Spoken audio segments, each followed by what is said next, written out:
पीले दांत वाली बहू। रंजना कभी ब्रश नहीं करती थी। उसे कितनी बार उसके माँ बाप ने डांटा, लेकिन उसका कोई असर उस पर होता ही नहीं था, जिस कारण से उसके दांत पीले पीले हो जाते हैं। शादी के बाद अरे बहू, वैसे तो तुझ में कोई कमी नहीं है, पर तेरे दांत इतने पीले कैसे हैं बेटा? कैसे मतलब? कोई सर्जरी थोड़ी ना कराइए। वो तो क्या नाम, मैं ब्रश नहीं करती थी तो पीले हो गए। अब क्या करूं? आप कहें तो लाल करवा लूं या फिर काले? यार ये क्या है, क्यों माँ से लड़ रही हो? लड़ रही हूँ? अरे मैं लड़ रही हूँ या ये बोल रही है कि दांत पीले हैं, पीले। अरे तपस्या थोड़ी ना की है इन्हें पीले करने के लिए।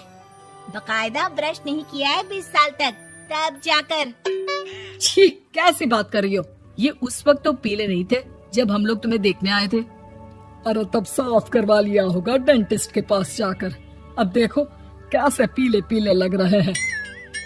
रंजना सास की तरफ गुस्से से देखती है। फिर शुरू हो गई पीले पीले पीले।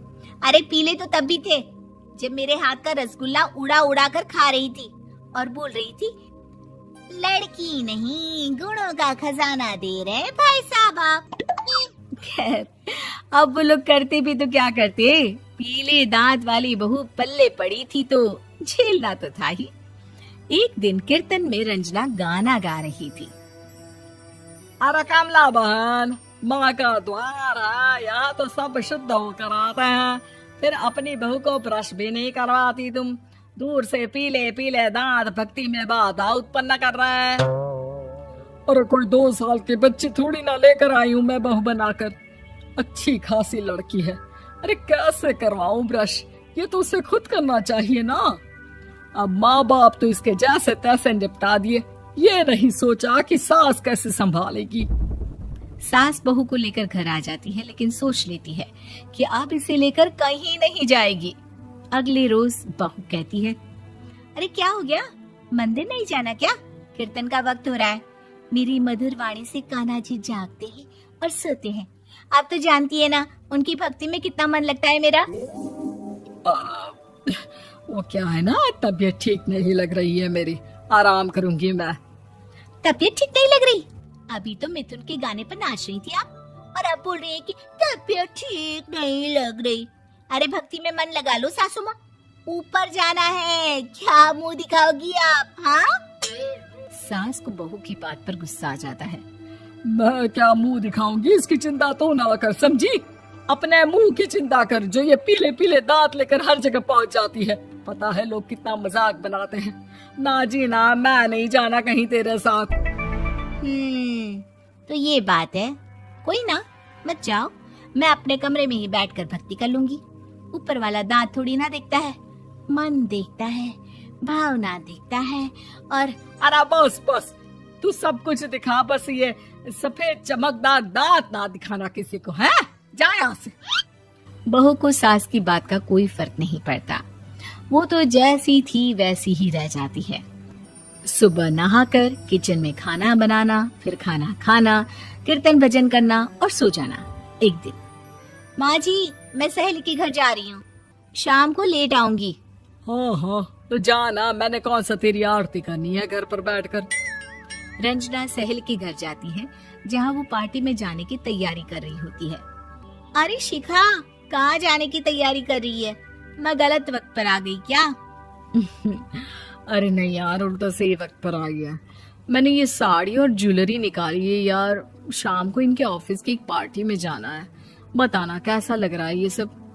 नहीं यार, इस ड्रेस के साथ तो वो वाली ज्वेलरी अच्छी लगेगी। हाँ हाँ सही बोल रही है, मैंने ध्यान ही नहीं दिया। वैसे तो हमेशा से मस्त फैशन सेंस रखती है। तो बड़ा जाती होगी ना पति के साथ पार्टी में। रंजना कुछ नहीं बोलती, बस सोचती है कि यार काश ये बात सही हो जाती, पर मैं क्यों नहीं जाती पार्टी में? क्या इन लोगों की कोई पार्टी होती नहीं होगी? रंजना घर आती है और रात में पति से सवाल करती है, एक बात बताइए, आप मुझे किसी पार्टी में क्यों नहीं ले जाते? क्या आपकी यहाँ ऑफिस में पार्टी नहीं होती? पति बेचारा क्या कहता कि दांत पीले हैं तुम्हारे इसलिए। अरे कोई पार्टी होती नहीं हम लोगों के ऑफिस में, तो कहाँ से लेकर जाऊं? और मार्केट, मॉल, कहीं वीकेंड घूमना, कहीं तो। अरे यार, सारे हफ्ते में एक छुट्टी मिलती है, तो सोचता हूँ कि आराम ही कर लूं। क्यों? रंजना मन मार के रह जाती है।